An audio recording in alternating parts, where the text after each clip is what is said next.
Oke, melanjutkan video sebelumnya yang sudah saya sampaikan terkait dengan keseimbangan dua macam barang gitu ya. Kita langsung ke contoh dari aplikasi keseimbangan dua macam barang. Di video sebelumnya saya sudah menyampaikan bahwa hubungan antara dua macam barang tadi bisa bersifat substitusi dan juga bisa bersifat komplementer ya. Sehingga nanti untuk menentukan apakah dia substitusi atau komplementer bisa dilihat dari koefisien C1-nya.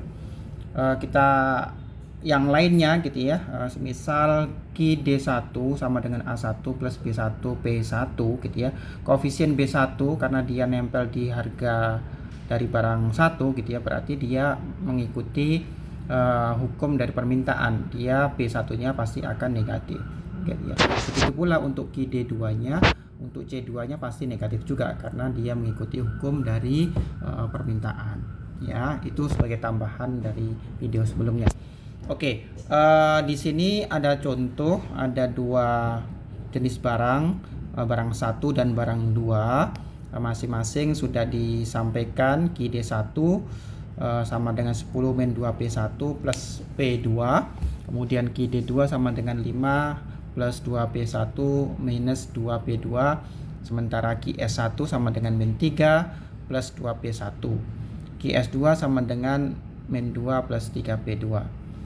Untuk menentukan apakah hubungan antara dua variabel tersebut adalah substitusi atau komplementer, maka kita tinggal cek saja gitu ya koefisien dari C1-nya.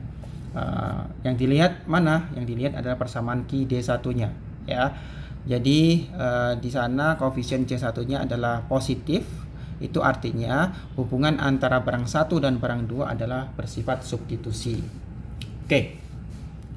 Kemudian untuk mencari harga dan juga kuantiti pada kondisi keseimbangan untuk dua jenis barang tersebut, maka yang perlu kita lakukan adalah tetap menggunakan pedoman bahwa keseimbangan pasar itu adalah ketika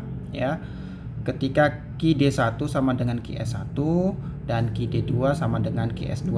Ini adalah case buat dua jenis barang gitu ya. Bagaimana kalau tiga jenis barang? Ya sama saja gitu ya.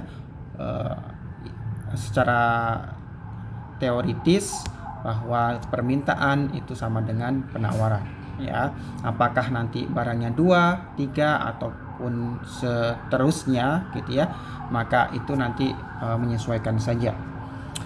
Oke, kita lanjut ya. Jadi yang pertama terlebih dahulu dilakukan adalah kita masukkan ya persamaan QD1 sama dengan QS1 gitu ya.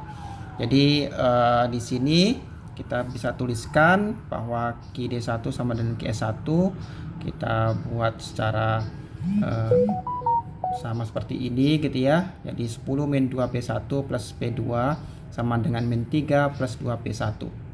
Kita substitusikan atau kita geser ya sebelah kanan ke sebelah kiri untuk masing-masing variabel untuk menyederhanakan. Kita dapatkan P2 itu sama dengan min 3 plus 4P1 untuk yang barang pertama. Barang kedua juga seperti itu ya. Jadi kita seimbangkan antara demand dan supply. Kita dapatkan 5 plus 2P1 min 2P2 sama dengan min 2 plus 3P2. Hasilnya adalah 2P1 sama dengan min 7 plus 5P2. Oke, kemudian kita substitusikan ya dari P2 ke P1 gitu ya. 2P1 sama dengan min 7 plus 5.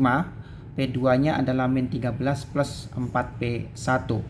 Jadi kita bisa dapatkan hasilnya adalah P1 sama dengan min 72 dibagi dengan min 18 sama dengan 4. Jadi kita udah dapatkan nilai P1-nya sama dengan 4 dan kita bisa substitusikan kembali ke persamaan yang ini P2 gitu ya. P2 sama dengan min 13 plus 4. P1-nya adalah 4 berarti sama dengan 16. Hasilnya adalah 3. Kita udah dapatkan nilai masing-masing P1 dan P2 masing-masing 4 dan 3. Baru nanti kita bisa substitusikan ke kuantitas barang satu dan kuantitas barang kedua.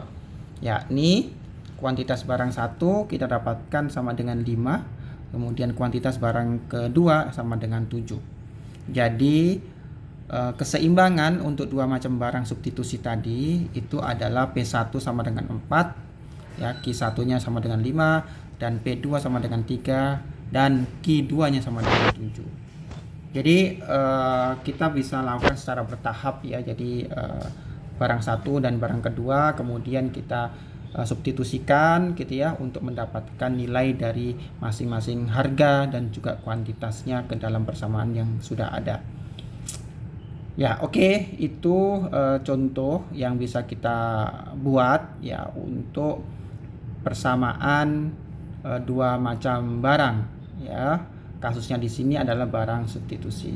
Untuk barang komplementer ya juga sama gitu ya, karena yang membedakan hanya koefisien dari C1-nya saja. Terima kasih, kita nanti bisa lanjutkan untuk latihan soal di soal selanjutnya. Saya akhiri, assalamualaikum warahmatullahi wabarakatuh.